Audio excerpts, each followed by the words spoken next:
সকল ক্ষমতার মালিক জনগণ, এই কথা বড় বড় দলের নেতাকর্মীরা সবসময় বলে। এখন এই বিষয়টা নিয়ে একটু বিস্তারিত আলোচনা করেছেন আমাদের আলী হাসান ওসামা হুজুর। চলুন ওনার মুখ থেকে কিছু কথা আমরা শুনি। সকল ক্ষমতার মালিক নাকি জনগণ, সকল ক্ষমতার মালিক নাকি সাধারণ জনতা। কারণ জনগণের যদি সকল ক্ষমতার মালিক হয়, বাংলাদেশের পতিতালয়গুলো খোলা রাখা হয়েছে কোন জনগণের ম্যান্ডেট নিয়ে? যদি জনগণের সকল ক্ষমতার মালিক হয়, এই যে পদে পদে দুর্নীতি দুঃশাসন চলছে, এগুলো কোন জনগণের মতামত নিয়ে? সব জায়গায় অশ্লীলতা, বেহায়াপনা, বেলল্লাপনা ছড়িয়ে দেওয়া হচ্ছে কোন জনগণের মতামত নিয়ে? বাস্তবে নাম দিয়েছে সকল ক্ষমতার মালিক জনগণ। একদিকে বলবে সকল ক্ষমতার মালিক জনগণ, আরেকদিকে তারাই বলবে বাংলাদেশ গণপ্রজাতন্ত্রী দেশ। তো যদি গণপ্রজাতন্ত্রী দেশ হয়, প্রজাকে আর প্রজা যদি থাকে, রাজাও তো অবশ্যই থাকবে। তো যদি জনগণ ক্ষমতার মালিক হয়, তাহলে প্রজা বলার দুঃসাহস হয় কিভাবে? এমনকি বাংলাদেশে যিনি সকলের মাথার উপর বসে থাকেন, তার নাম দিয়েছে রাষ্ট্রপতি। রাষ্ট্রপতি মানে রাষ্ট্রের স্বামী, পতি অর্থ স্বামী, অনেক মহিলাকে বলা হয় পতিভক্ত। তো তিনি যদি রাষ্ট্রের হাজবেন্ড হন, বাকি 18 কোটি মানুষ কি তার ওয়াইফ নাকি? অদ্ভুত ব্যাপার। এমনকি যদি বলা হয় না এখানে পতি মানে হাজবেন্ড না, পতি মানে স্বামী, স্বামী মানে মালিক, যেমন বিচার দিনের স্বামী অর্থাৎ বিচার দিনের মালিক, তাহলে তো আসল ভণ্ডামি এখানেই প্রকাশ পাবে।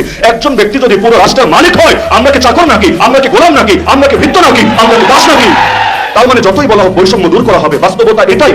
ওদের এই কাজগুলোর মধ্যে, এই মানব রচিত নীতিগুলোর মধ্যে এত শুভঙ্করের ফাঁকি রয়ে গেছে, এগুলো যতদিন থাকবে বৈষম্য দূর করা কিছুতেই সম্ভব না।